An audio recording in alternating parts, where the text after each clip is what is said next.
जय हिंद। तो नमस्कार दोस्तों, कैसे हैं आप लोग। मैं उम्मीद आप लोग से करना चाहता हूं कि आप जहां भी होंगे अच्छे और स्वस्थ होंगे और अपने पढ़ाई को बरकरार बनाए रखे होंगे। तो आप इसी तरह अपने पढ़ाई को बरकरार बनाए रखें, क्योंकि लाइफ में समय एक चीज़ एक ही बार मिलता है। दुनिया का सबसे बड़ा शिक्षक है तो वो आपका समय और आपका जिंदगी। इसलिए आप अपना समय को बर्बाद ना करें, क्योंकि आप ये समय आप नहीं बर्बाद कर रहे हैं, ये आपका जिंदगी का हिस्सा निकल रहा है। इसलिए आप लोग भी अपने पढ़ाई को निरंतर बनाए रखेगा। तो हम लोग केमिस्ट्री चैप्टर 1 का नेक्स्ट टॉपिक शुरुआत करने जा रहे हैं। तो हम लोग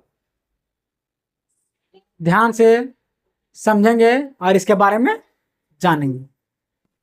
तो चलिए शुरुआत करते हैं। क्या है टॉपिक? अभिक्रिया, सॉरी, अभिकारक। इंग्लिश में इसको बोलते हैं रिएक्टेंट। रिएक्टेंट इंग्लिश में बोलते हैं, इसको रिएक्टेंट बोलते हैं। वैसे पदार्थ जो रासायनिक अभिक्रिया में भाग लेता है अभिकारक कहलाता है। यानी वैसे मैटर जो रासायनिक अभिक्रिया में भाग लेता है, मतलब अपना वहां योगदान देता है, वैसे पदार्थ रासायनिक वैसे पदार्थ अभिकारक कहलाता है। इसको हम लोग एग्जाम्पल से समझेंगे। साथ ही साथ एक और टॉपिक है इसमें, उत्पाद। उसके बाद हम लोग एग्जाम्पल से अच्छा से समझेंगे। उत्पाद इंग्लिश में बोलते इसको बोलते प्रोडक्ट। वैसे पदार्थ जिसका निर्माण अभिकारकों से मिलकर बना होता है, वैसे पदार्थ को हम लोग बोलते हैं उत्पाद। यानी कि दो या दो से अधिक रिएक्टेंट मिलकर एक नया मैटर, नया पदार्थ का निर्माण करेगा, वैसे पदार्थ उत्पाद कहलाता है। यानी दो गो एलिमेंट दोनों मिल गया और एक नया मैटर का निर्माण किया, वैसे मैटर उत्पाद कहलाता है। जैसे एग्जाम्पल से मोट भाषा में समझेंगे। जैसे हम भात बना रहे हैं, तो भात बना के उसमें क्या क्या हमको लग रहा है? सबसे पहले उसमें लग रहा है चावल और पानी। तो ये दोनों का मिक्स, और फिर उसको हीट किए, हम लोग रिएक्शन करवाए, रिएक्ट किए, तो क्या बन गया? उत्पाद बन गया, प्रोडक्ट। यानी उसका एक नया नाम हो गया भात। तो लोग कहते हैं जब सिज जाता है भात तो वो बोलते हो चावल। नहीं, वो चावल नहीं हुआ, वो भात हो गया। चावल कब था? जब वो कच्चा था, तो वो समय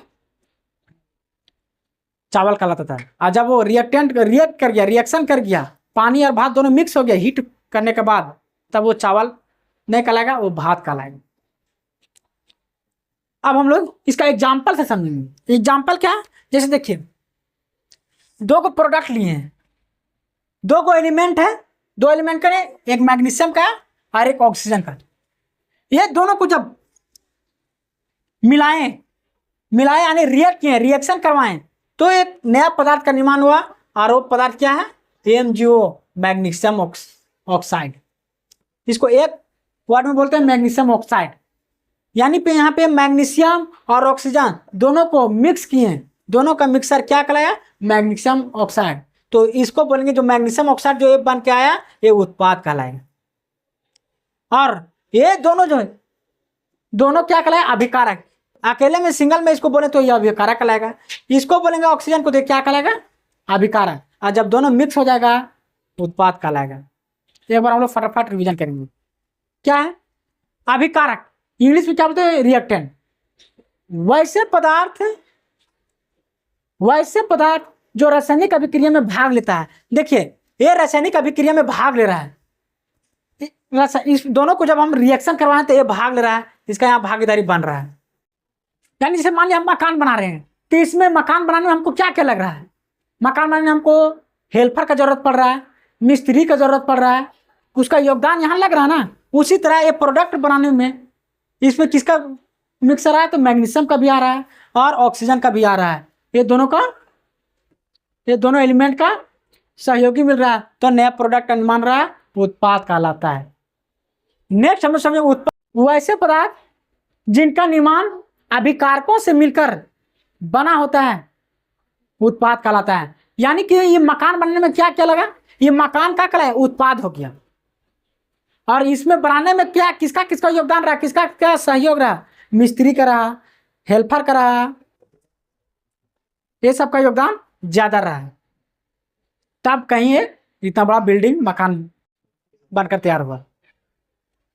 तो आप लोग को ये टॉपिक समझ में आ गया होगा। आप लोग को ये टॉपिक कैसा लगा, अपना राय कमेंट बॉक्स में हमें अवश्य दीजिएगा। मिलते हैं किसी नेक्स्ट वीडियो के साथ। जय हिंद।